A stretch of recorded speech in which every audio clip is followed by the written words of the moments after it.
귀족의 연인이 되어 돈을 얻고 정치인의 침실에서 정보를 얻고 전쟁 속에서도 기회를 낚았습니다. 그리고 전 세계 여성 패션을 뒤집은 혁명가라는 명예. 오늘은 가브리엘 보네르 샤넬에 대해서 이야기해볼게요. 그녀의 인생은 정말 치열하고 복잡했습니다. 샤넬은 태어날 때부터 집이 힘들었습니다. 아버지 알베르 샤넬은 거리를 떠돌아다니면서 옷감이나 물건을 팔던 떠돌이 상인이었고요. 어머니 잔느는 세탁소에서 일을 하면서 겨우 생계를 이어나갔죠. 하지만 가난보다 더 큰 상처는 불안정함이었어요. 아버지는 늘 집을 오래 비우셨고 어머니는 건강이 좋지 않으셨거든요. 샤넬이 겨우 12살이 되던 해에 어머니는 결국 병으로 세상을 떠나게 됩니다. 그리고 그녀가 평생 마음 깊이 지울 수 없는 장면이 있어요. 어머니 장례식이 끝나고 이 아버지가 아이들을 다른 곳에 맡기려고 했거든요. 이 모습을 보고 샤넬은 속으로 생각합니다. 그래도 아빠는 나를 데리고 갈 거라고요. 하지만 예상과는 다르게 샤넬은 두 동생과 함께 수도원에 맡겨집니다. 그 후 아버지는 돌아오지 않으셨죠. 어머니를 잃고 순식간에 고아가 된 샤넬. 절망적이었습니다. 고아원에서의 생활은 규칙적이며 검소한 곳이었습니다. 아이들 모두 같은 옷을 입었고 같은 시간에 기도하고 잠을 자고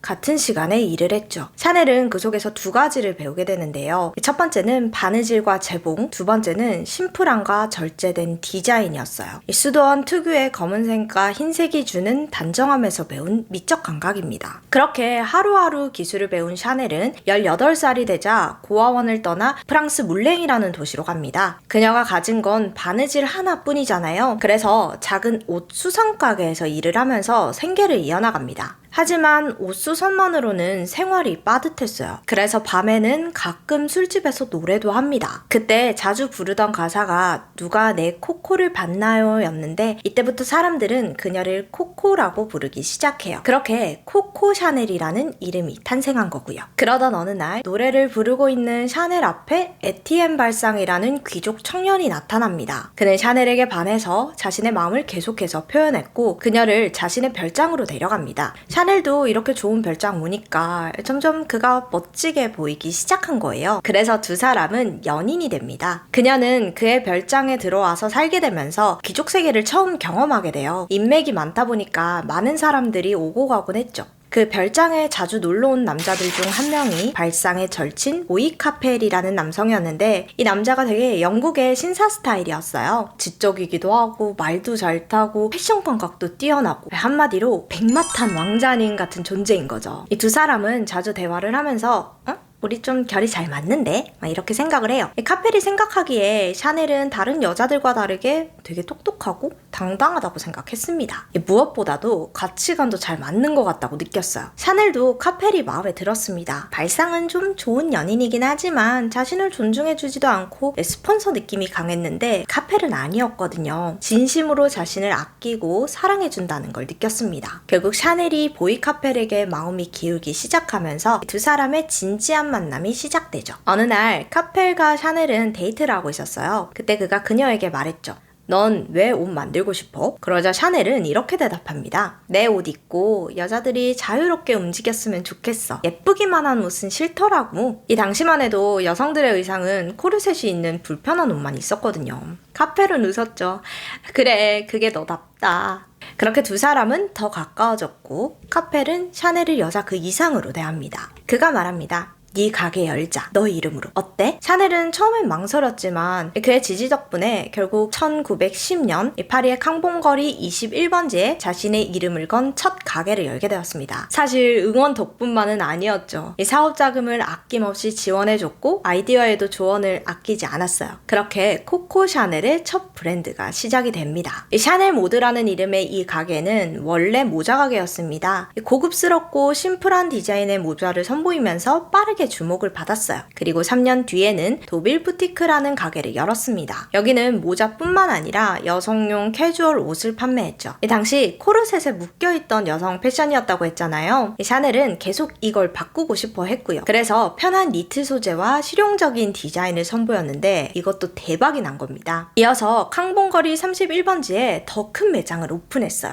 여긴 그녀의 작업실, 옷, 모자, 고객 응대 공간이 모두 모여있는 복합적인 공간이었습니다. 지금도 샤넬의 상징적인 본거지로 남아있다고 해요. 아무튼 이때의 샤넬은 일도 사랑도 이 두 마리 토끼를 다 잡은 여성이었습니다. 그런데요, 그런 그녀에게 갑자기 비극적인 소식이 찾아옵니다. 1919년 12월 22일, 오늘도 평범하게 출근을 한 샤넬에게 한 통의 전화가 걸려왔습니다. 바로 자신의 연인 카펠이 사고로 세상을 떠났다는 소식이었죠. 차를 몰고 이동하던 중에 차가 미끄러져서 사고를 당한 겁니다. 근데 참고로 이렇게만 들으면 카펠과 샤넬이 부부다 이렇게 생각하실 수도 있는데, 정말 사랑한 건 맞지만 신분 차이 때문에 카펠은 결국 다른 귀족 여성과 결혼을 했습니다. 샤넬은 이 사실을 알고 상처를 받았지만 두 사람은 한동안 관계를 유지했다고 해요. 어쨌든 그의 죽음 이후 샤넬의 마음가짐은 크게 변했습니다. 그녀는 종종 나는 사랑을 믿지 않는다 라고 말하곤 했죠. 갑작스러운 죽음을 겪으며 사랑이 얼마나 허무한 건지를 깨달았던 겁니다. 그 후 누군가에게 의지하지 않고 내 이름을 세상에 남겨야겠다는 결심을 했습니다. 그래서 그녀가 계획한 건 바로 향수였어요. 1921년 러시아 출신 조항사 에르네스트 보를 만나 향수를 만듭니다. 주제는 강렬하고 독립적인 여성이었죠. 그녀는 보에게 이렇게 주문합니다. 여성의 향기를 만들고 싶어요. 꽃밭이 아니라 진짜 여자를 떠올리게 하는 향이요. 보는 이 말을 듣고 자신이 북극 근처에서 경험했던 차갑고 순수한 공기를 떠올립니다. 그리고 그는 장미와 자스민 그리고 알데하이드라는 인공 분자를 섞어서 이전까지 세상에 없던 향을 만들어냈어요. 그리고는 1번부터 10번까지 샘플을 만들어서 샤넬에게 보여줬죠.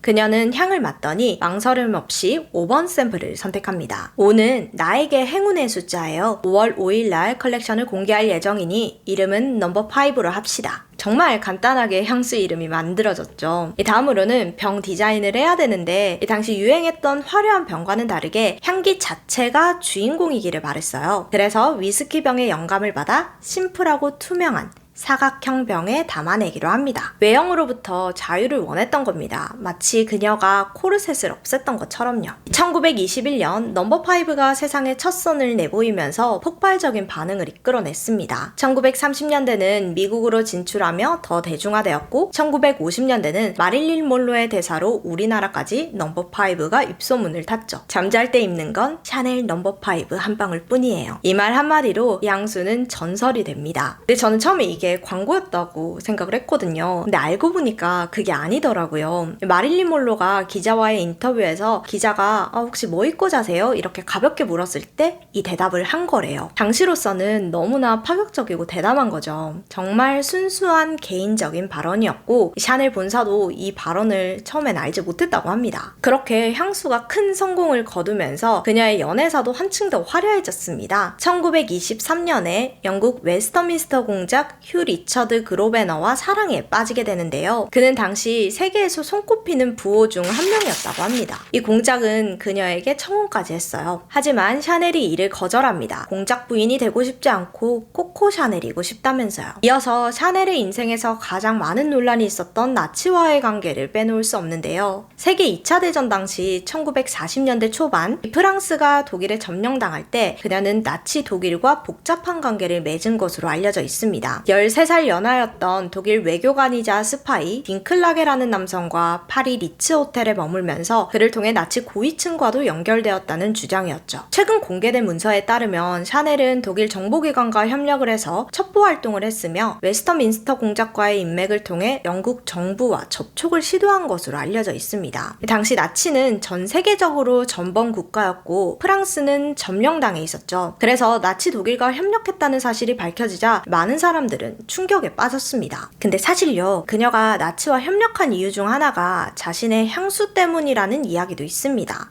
당시 상황을 이용해서 상표권 소송을 유리하게 만들려고 했다는 거죠. 이게 무슨 말이냐면 샤넬의 향수 판매권은 유대인 가문인 베르타인 가문이 가지고 있었는데 샤넬은 나치의 반유대 정책을 이용해서 이 판매권을 되찾으려 했다는 말이 있어요. 더 쉽게 설명을 하면 향수를 개발할 때 이 가문이 샤넬에게 자금을 지원합니다. 대신 이들의 회사가 샤넬 넘버5의 상표권과 수익 대부분을 갖기로 한 거죠. 샤넬은 향수 매출의 단 10%만 가져갔고 나머지 나머지는 베르트 하인 가문이 이익을 가져가게 되는 겁니다. 이게 시간이 흐르면서 샤넬은 이 구조에 불만을 갖게 된 거예요. 자, 근데 마침 독일이 프랑스를 점령하자 나치는 반유대 정책을 펼쳤고 유대인 재산을 몰수하는 법령을 시행해요. 샤넬은 이 틈을 타서 베르트 하인 가문은 유대인이기 때문에 샤넬 향수 소유권을 박탈해달라 이렇게 나치 정부에 공식 요청을 합니다. 이 요청은 실제로 기록에 남아있고 그녀가 베르트 하인 가문의 향수 사업을 가로채려 했다는 사실은 현재 역사적으로도 거의 확정된 사실이 되었죠. 하지만 이 가문에서는 이런 사태를 예측하고 있었나 봐요. 그래서 미리 회사의 소유권은 비유대인 사업가 이름으로 이전해 놨습니다. 결국 샤넬의 계획은 실패로 돌아갔죠. 그렇게 전쟁이 끝난 후 그녀는 다시 협상을 벌입니다. 결국 둘은 타협했고 향수 매출에서 더 많은 몫을 받게 되었죠.